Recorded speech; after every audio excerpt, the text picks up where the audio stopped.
Okay, in the last session, we have started the module 4th.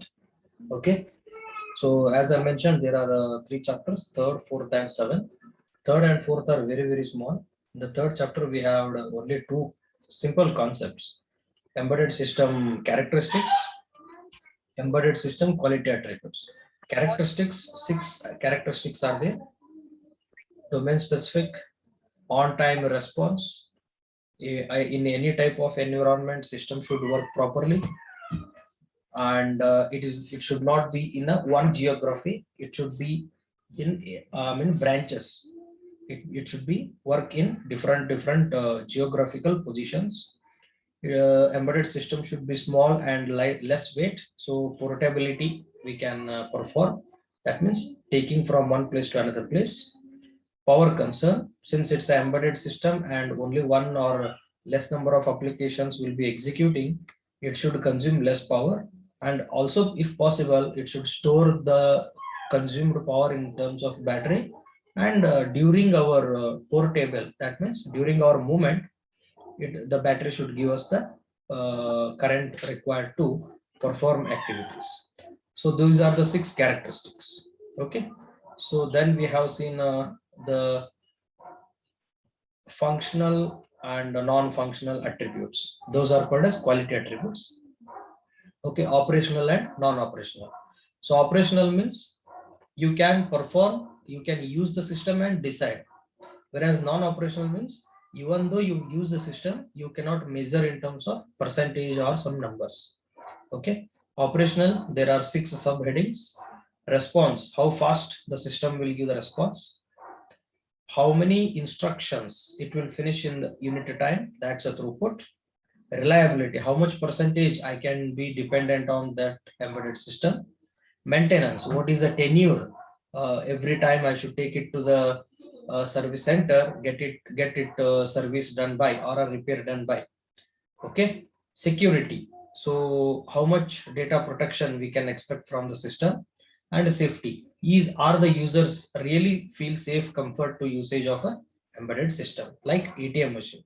Okay, coming for the non-functional attributes. Okay, one more subheadings of maintenance: periodic maintenance and unexpected failures. Periodic means definitely on that stipulated amount of time, as a user or a owner, we should take the embedded system to the service center and get the service done by. Whereas unexpected means, as the word indicates, so it is not expected or it is not anticipated. So sudden some damage, something happened. So take to the service center and get the work done by. Okay. So coming for non-functional attributes, 5: test ability and debug ability. Can we test embedded system in all type of environments, giving all type of inputs? And is it possible to give the error appropriately, or it is giving just error? See, simple way, you have executed a C program. I mean, you have compiled a C program using GCC1.c. It will tell semicolon is missing. Okay, that type of debug. Another type is semicolon missing in line number 8, which is more accuracy. So accuracy here is exactness. That means debug ability is more in second type. That means where semicolon is missing, its line number it is telling. That will be helpful for user. Evolution. Very simple way is Windows 10, Windows 8 is a OS, Windows 8.1, again Windows 10. So whatever is the existing version, add on something, if possible, remove something, and give the new product without changing complete architecture. So that is called as evolution. So portability, can we move it from one place to another place? Time to prototype and market. How much time it is required to generate samples, okay, and launch into the market. So per unit cost or total cost. Okay, these are what the third chapter concepts. So let's go for chapter 4, embedded systems application and domain specific. Okay, here in this chapter there are two concepts. 100% one of the question will be there in an examination, definite question. And these two, either of this, the one is washing machine and another one is a car. So and you can write answer on your own. That much simple this chapter is. Okay. So what I suggest you is just practice the diagram. Rest all you can write on your own. So no problem, not at all a difficult thing. So in this chapter we are studying two different examples. One is a washing machine inside the home embedded system. One is a car outside the home embedded system. Okay, though these are the two case studies. So let's start now. The first one, washing machine. Now the first question is, will it do specific work or will it do general work? That means all works. So it's a specific. What is the work of washing machine? To clean the clothes. Okay, so that is only the work. Now, how the washing machine is made up of? Are there sensors? Yes, there are sensors which indicate less water supply, or the door is not closed properly, or detergent has not poured or not supplied properly. Like that, there are some sensors. Okay, and whether the cloths are dried after washing or not, that is also one type of sensor. Actuator. So what do you mean by actuator? Based upon what it has sensed, what the sensor has sensed, what the system will give response. If the detergent powder is not supplied by the operator or user, so it should show some message that no detergent. Like that, some warnings will be there. Okay, and if there is a need of water to wash the clothes, so sensor will tell, okay, it needs a water in the tub. Okay, so what actuator will do, it will open up a knob and allow the water to get inside the tub, okay, of the washing machine. So what is control unit? I hope you know. More speed rotation, less speed rotation, and 15 minutes rotation, half an hour rotation, etc. Like this. Okay, so control unit will be doing control type of activities. Okay, and application user interface like buttons, some rotating knobs. Okay, so which will give different functions, right? Okay, let us take now first the diagram. So my suggestion is, please practice this diagram. It's a very important question. Don't draw in the examination the washing machine which you have in your home. Okay, so the outer view, it is not important. So this view is important. Okay, so even though you know, you have seen the washing machine every day, still my suggestion is practice this diagram at least once. Okay, so let's start now. What are the components? Okay, see here, water inlet pipe which allows from external syntax or something, or a collection point inside the washing machine. This is called inlet pipe. Okay, so it is controlled by sensor, because if this tank, how much it require that water, once it comes, there will be a sensor, it will tell, okay, no more water is required, automatically it should close, this knob should be closed. So this is actuator. Okay, there are two tubs, one is inner tub and outer tub. Okay, so what outer tub will do is, it will give best support to the inner tub. Inner tub is responsible for performing the washing, which has a pores inside, I mean on its water look. Okay, if you see, if you check washing machine, the outer tub sometimes may not be visible directly, we can see only inner tub which has some pores. So we will put a cloth here from the top. Okay, this is a moving arm or a jack which will give spin. Okay, rotation of the cloths. So from some other inlet, there will be detergent inlet. Sometimes what happens, for detergent there is separate tray. Some old washing machines, we need to put a detergent like how we put a cloths from same direction. So once we close this, okay, so what happens, this will generate a circular spin. Circular spin, the cloths attached to this will go for continuously circular motion, and the detergent will I mean results into foam. The foam is ultimately remove the this one, strains on the cloth. Hope you have seen a lot of detergent advertisements or a washing machine advertisement in the TV. Okay, you can imagine that what happens inside the washing machine.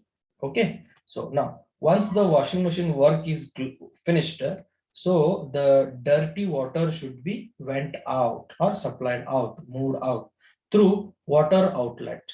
So this all things, drum or tub, are secured by outside body, which is sometimes fiber, sometimes metallic, etc.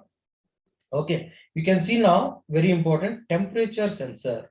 Temperature sensor. So since it is a closed environment, that means we will close and start moving it. So we need some temperature sensor. Beyond that temperature, machine should stop. If it is not the threshold, machine can operate. Like that, there will be some sensor. Okay, now user interface. What do you mean by user interface? Through this part, user will controls operation of the washing machine. See here, what he can do: start the activity. Okay, he can make it very less weight, medium weight, heavy weight. So if you are putting some heavy cloths, you can go for heavy cloths. So like that. So nowadays, maybe the washing machines are smart. They will only understand based upon the weight. Okay. So, but these are the earlier days version. Okay. I mean, whether it should only soak. Okay. That means soaking in the detergent water. Should it wash? Should it rinse and take out? Rinse means just put it inside and take out. Okay. So these are the options. So for how much time it has to do. So what we used to do is every this works we used to select lightweight, only wash for 30 minutes, heavy, only wash for 30 minutes. Like that, we used to press appropriate button based upon our requirement. So then what it will do, once we select this time, any one time, it is a countdown nature, countdown. Say for example, I have select for 1 hour. That means 60.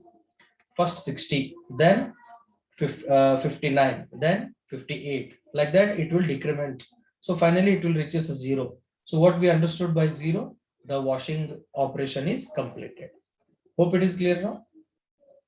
Same part, same concept I am explaining again. Okay, so what sensor part will do? So how many type of sensor we may use? One is available in the diagram, that's a temperature sensor, which identifies the or which measures the temperature inside that system or the washing machine. There will be some threshold. If the temperature rises beyond that threshold, washing machine will stop or pause operation for a while. Once the temperature reduces below than that threshold, it will continues its work. Okay, same way inlet water sensor might be will be there, which will calculate how much water has supplied in, and once that calculated amount of water supplied inside the tub, it will closes automatically the inlet. Once a washing is done, it will tell that washing it is a time to send or dispatch dirty water. So that is also decided by sensor. Okay, so there may be the smart washing machines. They only sense whether the user has put normal clothes or special clothes like bed sheets, etc. Okay, I mean, some sense using that extra knowledge or smartness, it will decide. It will only automatically send whether it should be only wash, rinse, soak, etc. So maybe that smartness is going on adding into the washing machine nowadays. So what actuator is, whatever sensor is there, sensor the data based upon that, washing machine will do any of the activity given of the option. If it is a normal towel, shirts, etc., it may opt for normal wash. If it is a bed sheet, it may take 2 hours wash. Like that, actuator, what it will do, whatever data is sensed by sensor, according to that, actuator will give a response. So control part, as I mentioned, control part will be there, which is made up of either a microprocessor or a microcontroller.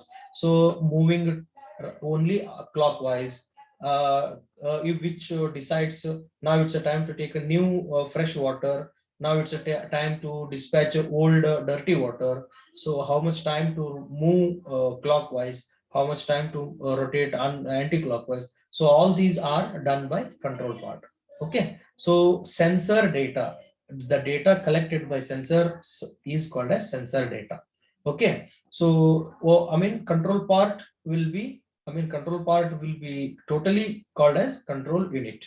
Okay. So as I mentioned, whether it is a light wash or a medium wash or a heavy work. Okay, like that it will be. So what do you mean by user feedback? As I mentioned, how much time to rotate, sorry, how much time to wash, is it only simple wash, or I mean, carefully it has to perform for a long duration. Like that, it will be doing a work. And this is called as user feedback. Why it is called as user feedback is it keeps on telling how much time is remaining, so that user can perform other activities. Once the washing is completed, he can come back to the washing machine and take out the cloths. Like that, that these are the some concepts related to washing machine. So why I'm taking the only important points is, I know that most of the students, or nowadays we all know much about a washing machine. So this is what the part we have from the syllabus for this. Okay. Now, coming for input and output of a washing machine. So, what do you mean by input? Input does not only mean that cloths is a input. Input means water is a input. Okay. So then the detergent is a input. So they should take measured, means calculated. It doesn't mean that it has to take a full tub of water for as a input at a time. It may take a stage by stage. Okay. Then how much work it has to do, whether it has to be whether the work selected by user or the work is automatically selected by the your washing machine. So that has to be decided. Okay. So these all are with respect to interface of a input. So how many outputs, as we said, one thing is LED, which will tell us how much time is remaining. So some other input, some other output is, see, one very important output is that door through which we are putting a cloth. Then again, after wash, taking the cloths or some things, some bed sheets, etc., out from that tub, washing tub. That is also acts as a output interface. Okay. So any other inputs and output like a power socket, okay, some beep sounds, these are called as additional IO interfaces. Okay. Definitely power is required. And one thing is it portable? See, even though it is an embedded system, this washing machine, it is not so easily portable. That means we cannot move it from one place to another place. We cannot run using a battery. Okay, it's the AEH, as I know. Okay, that means we should have special electric connection itself for this to perform. So that is what these are the points with respect to the washing machine. Okay, coming for the second case, again, might be knowing this point. In automotive industry, how an embedded system is made up of. For that, first let me show you the diagram, so you can either you can just glance whatever you know about this high-end car. So why I'm mentioning high-end car is smartness is present here in the high-end car. Okay. So nowadays, almost all cars will come with the minimum features, if not very high end. Minimum features are there, like automatic mirrors control. Okay, airbag is also automatic. Okay, then comes ABS, anti-lock braking system is there, suspension is there, and tire pressure or tire air indicators are there, fuel indicators are there, AC indicators. Then comes I think seat belt indicators are there. So these all are doing automatic. So what you mean by automatic is they will sense the data and corresponding signal they will generate. Let's say one example before I could start the technical part here is, you have parked the car some in the parking. So you are about to start a car now. See what happened, a very old car is, no, it will never bother whether the driver is wearing a seat belt or not. So directly the machine will supports for the start. But small change was, so if the user not wearing a seat belt, it used to do beep sound, but ignition was allowed there. But nowadays, without wearing a seat belt, machine or ignition is not happening. So that is what is called as smartness. So like that, it will sense if he is wearing a seatbelt, then only machine will start or the engine will start. It allows him to start driving. So that those are some added features in the embedded system. Okay, as I mentioned, airbag is there, air conditioner, power steering. Okay, instrumentation. What do you mean by instrumentation? It keeps telling a warning that it is time to take for a service center. Okay, so make it a service. I think you can see some key symbol on the display of a car, key symbol or a battery symbol. So that will tell us, okay, it's a time to recharge a battery. Okay, like that. Okay, engine control will be there, fan control in that, which decides whether the engine is very hot or the normal, like that. Fuel injection control. I hope you know this in your first year one of the subject, fuel IC engines. Okay, so IC engines, how much calculated amount of fuel should be supplied so that internal combustion will take place. It will generate energy, so wheels will start rotation. Headlamp control. So nowadays, I hope you can see some of the I mean cars will come with the projector lamp.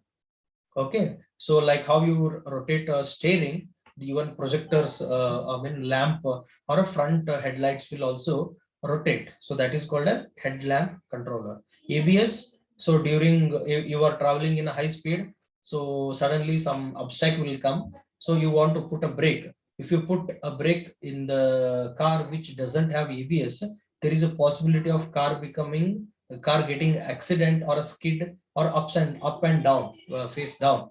Okay, that leads to injury for the driver. But if the system or the car has ABS, so it will not make the car to get what we call accident. Okay, it will protect us. Wiper control. So I have not seen, but I have heard that if the rain starts, automatically wiper starts on its own. So that's called as wiper control. I have not seen. Maybe some of you might have seen. Suspension control. If it is a road is uneven, suspension will be activated using a hydraulic concept. Okay, so centralized locking. I hope you have seen. So driver will press a key in his. Press a button in his key. Suddenly, all the doors are closed. Even we have a child lock in the recent cars. Like this, we have all the sensors and actuators in this car. Okay, now coming back to small point. Okay, here are the some important points. You know everything right now, so only few points I wanted to explain, which I felt as important. Okay, so you can explain most of the things here. What are the extra things we should include for this is, so there are two control units: high speed electronic control unit, low speed electronic control unit. This is important. Okay, high speed electronic control units like ABS, you can see here, anti-lock braking system, fuel injection, etc. Okay, now why it is called as high speed means they should be done sensed action carried out in very fast manner. Say for example, the race, car race is going on, international car race is going on. If a fuel injector of any participant car fails, for at least 1 or 2 seconds, his speed will reduce drastically and he may lose that game or a contest. So during our normal travel, we may not suffer that much, but the racer will definitely lose. He will lose that competition. So fuel injector should be always high accuracy. So same way, anti-lock braking system. As I mentioned, you are moving in high speed, some object or some disturbance will occur. So you will suddenly put up a brake. So that should not make a car accident. Okay, so that should prevent from the accident. Okay, so such an important and fast response activities are controlled through high speed electronic control unit. So there are some counterpart. That means what? Even though they occur, nothing problem. Okay. So like what? Volume rise, door glass control. That means windows control. Okay. Driver side door lock. Okay. Passenger side audio controller. Even though we I mean, we started a vehicle. We are moving in high speed, and I wanted to close the window, or anybody driver wanted to close a window. Even if this closing a window delayed by 2 to 3 seconds, no problem. Okay, but ABS failure for 2 to 3 seconds definitely affects the passenger life. Okay, so these are not that much important on time to execute like the earlier. Okay, so such an activities are controlled through low speed electronic control unit, like raising a volume, audio controller. Okay, so door locks of all the corner, glass windows controller. So what happens here? A delay is not that much dangerous. Hence, we can predict or we can expect a delay is acceptable.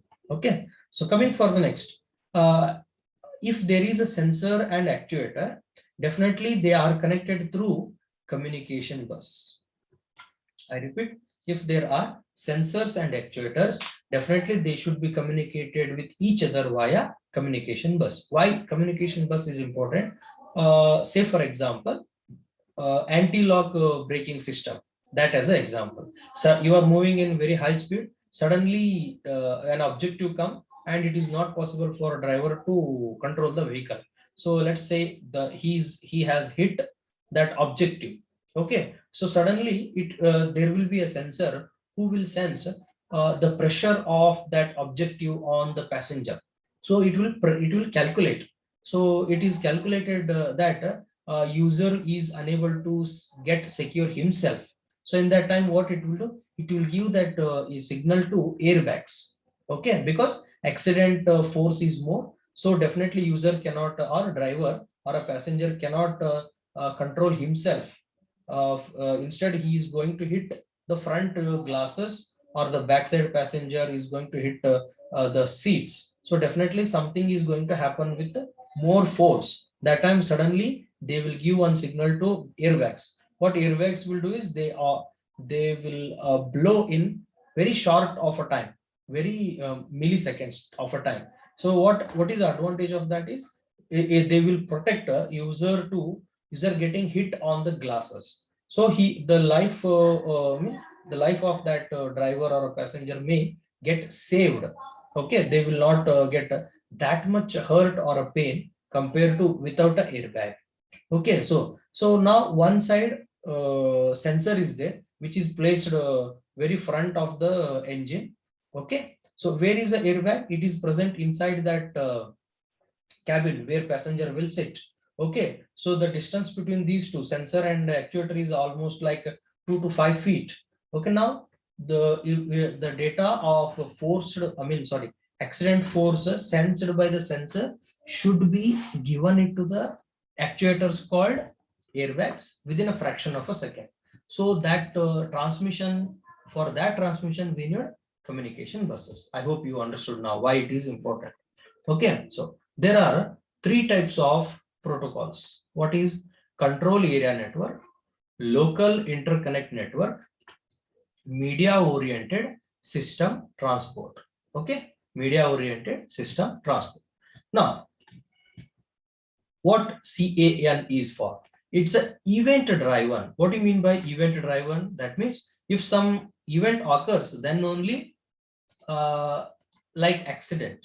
Okay, then event is an accident. So then definitely the signal of that accident will be sent over CAN communication. CAN means, okay, control area network communication. And what is the possible along with that transmission? Error handling in the data transmission. Okay, so unnecessarily airbag will not turn on. Okay, it will recheck once again whether the data sensed is correct or not, and two-time verification, the airbag is blown out to protect the passengers. Okay. Okay, so next one, as I mentioned, the emergency activities related to anti-lock brake system. Those will transmit the data over CAN protocol.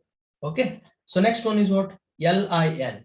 That means local interconnect network. As the word indicates, local. It happens only inside that car. Okay, interconnect between two components. Okay, so there will be a single master for multiple slaves, single master for multiple slaves. Okay, so if the data is data rate of 20 kbps is required, then we can use it. Some components like mirror adjustment, sound adjustment, audio adjustment, those signals we can send it over the LIN communication bus. Okay, so there is one specification. We can connect 16 slaves to one master over LIN communication bus. Okay, so last one is media oriented system transport. As you see the word media, what we can predict is what are the types of media in our car as a system, either audio or a video. Okay, so let's say audio. I think in nowadays what we can see in the car is there are four-sided speakers will be there in all the four doors. They are going to set a speaker.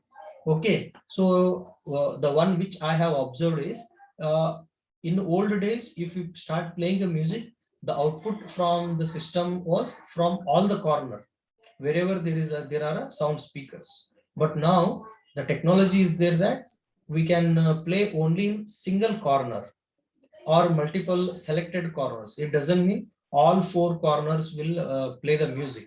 Okay, we can make it optional or only in the corner side. That is there, which I have observed. Okay, so one more example for media oriented is there will be two seats no in the front. Okay, we will have a headrest. Headrest means where we can put the front passengers will keep their head. Behind those headrest, there are some displays, LCD displays, through which the backside sitting passengers can watch the videos. Okay, so here also video actual video transmit processing is done in the front side, which is near to the driver, but really display is there happening in the back side. Okay, so how the data is transmitted? That data or a video is transmitted over this MOST, media oriented system transport.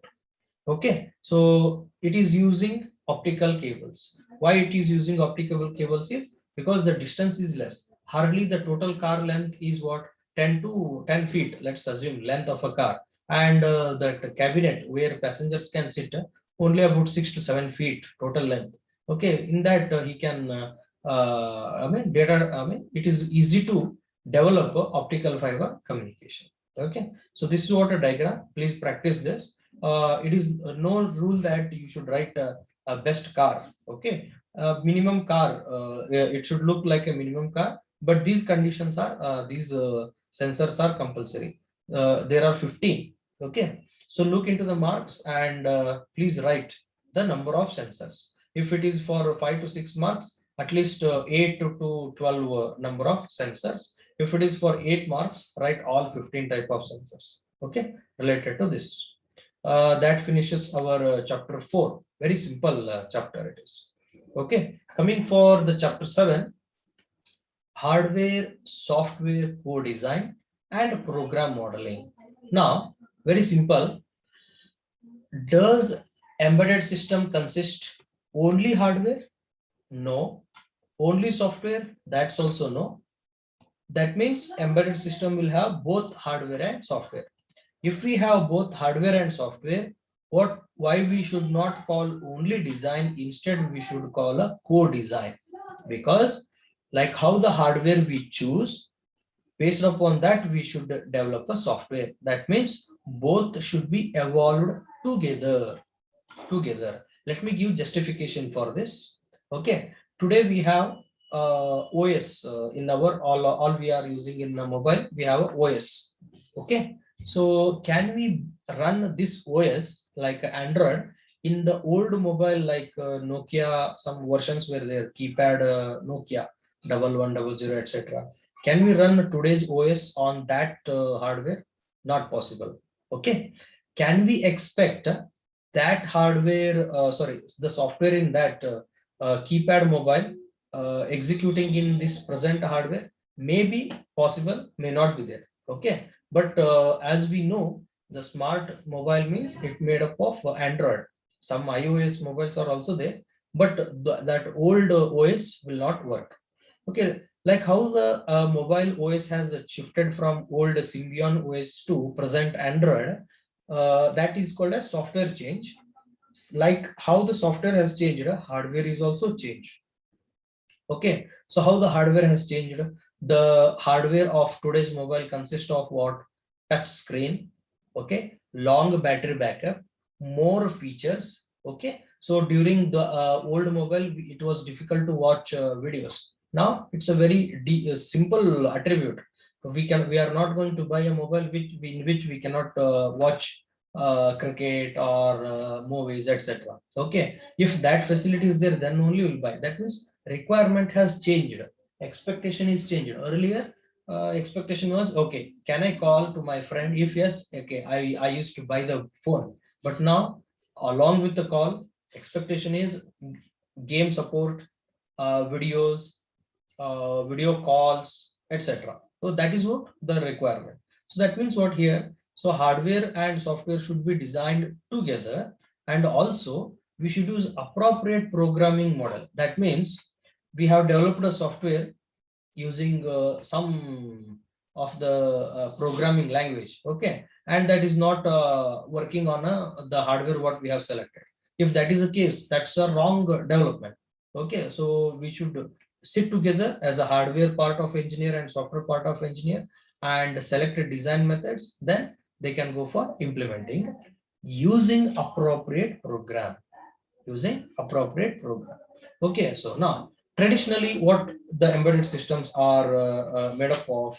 Okay, so embedded systems are generally, they are made up of a bunch, sorry, not a bunch, mixture of or togetherness of hardware and software. Okay, so now as I mentioned, the as the software keeps modifying, the hardware should also get updated. Okay, so then comes what? As the hardware increased, hardware capacity increased, the software can become complex, more and more complex. Okay, so now that is called as the hardware software co-design. Okay, so what are the some fundamentals in hardware and software co-design? Now some five concepts are there. Selecting the model. This doesn't mean that in the Samsung A8, A9, A10, these are not a models. These are models for user. Now we have to think models for developer. Okay. So if you take one hardware and another software, they should be together, they should be synchronized properly. If it is not possible to synchronize, don't select either that hardware or this software. Okay, if you are sure that software is very good, so change the hardware. If you are sure that hardware is very good, change the software. But thing is, take hardware and software such that both will be synchronized and work properly. Okay, so that's what. So architecture. So we have so many architectures here to discuss. Since less than a minute is remaining, please give your attendance and we'll continue this in the next class. Okay. So after giving your attendance, you can leave the session.